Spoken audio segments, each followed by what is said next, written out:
You have to go the way your blood beats. If you don't live the only life you have, you won't live some other life. You won't live any life at all. James Baldwin, August 2nd, 1924, December 1st, 1987. Welcome to Calm, Clear Curiosity, the show where one thoughtful idea can change the way you see the world. I'm Christopher Johnson. Each week, we'll begin with a quote worth considering, then explore a book, article, podcast, conversation, or unexpected discovery that's captured my attention. Not to tell you what to think, but to invite you to think a little more deeply. So settle in. Let's get curious. Every now and then, a quote doesn't just ask for your regard. It asks for your honesty.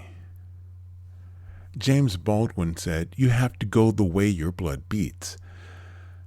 I love that image. Not your calendar, not your resume, not other people's expectation, your blood. The beat that's exclusively yours. It's easy to spend years living according to someone else's definition of success. We follow paths that seem sensible. We do what we're told is practical.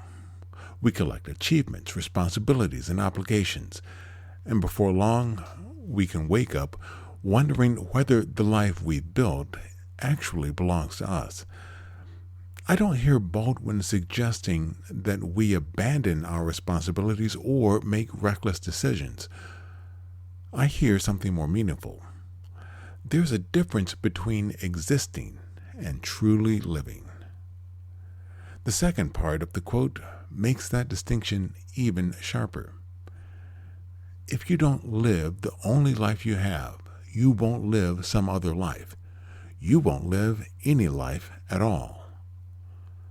No alternate version is waiting somewhere else. No do-over where we finally become the person we always wanted to be. The life we're living right now is the one we have. That thought has been on my mind as I've been launching this podcast. For years, most people have known me through online events, public radio, voice work. Those are all parts of who I am. But there's another thread that's been running through my life for as long as I can remember: curiosity. I've always been the person who reads one more biography, listens to one more podcast, watches one more documentary, or falls down a rabbit hole because of a single quote and the questions it raised. This podcast is really an expression of that part of me.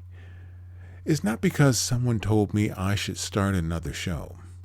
It's because this is the direction my curiosity keeps pulling me, and that's what Baldwin's quote challenges me to remember.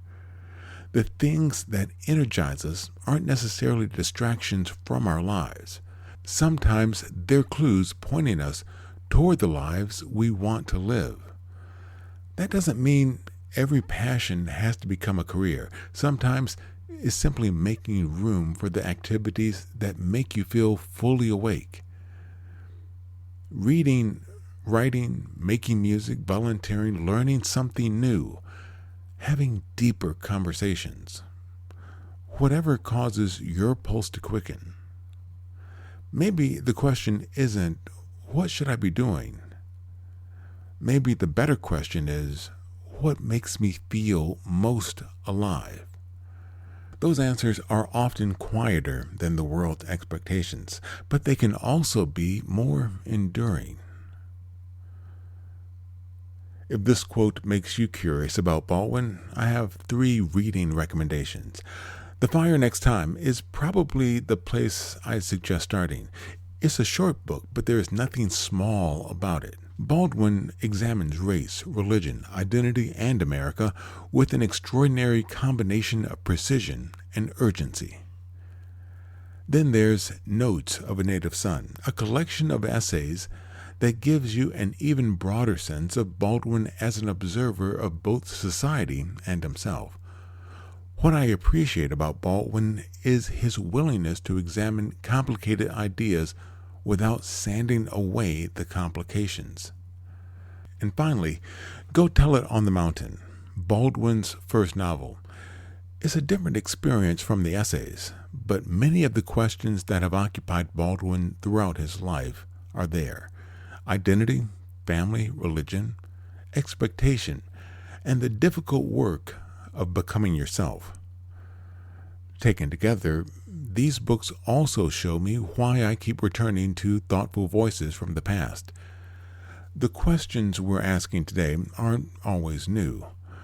They may have been explored decades or even centuries ago. Perhaps our task isn't always to invent entirely new questions. Perhaps it's to listen more carefully to the ones that keep coming back. So here's a question I'll leave you with. What part of your life feels most like your personal heartbeat? And are you making enough room to follow it? Thanks for spending a few minutes with me. If today's episode triggered a new question, introduced you to a new idea, or encouraged you to see something differently, I'd love for you to subscribe and share Calm, Clear Curiosity with someone who enjoys asking good questions too. Until next time, stay curious. Music by Jerome Gray of Cleveland Heads.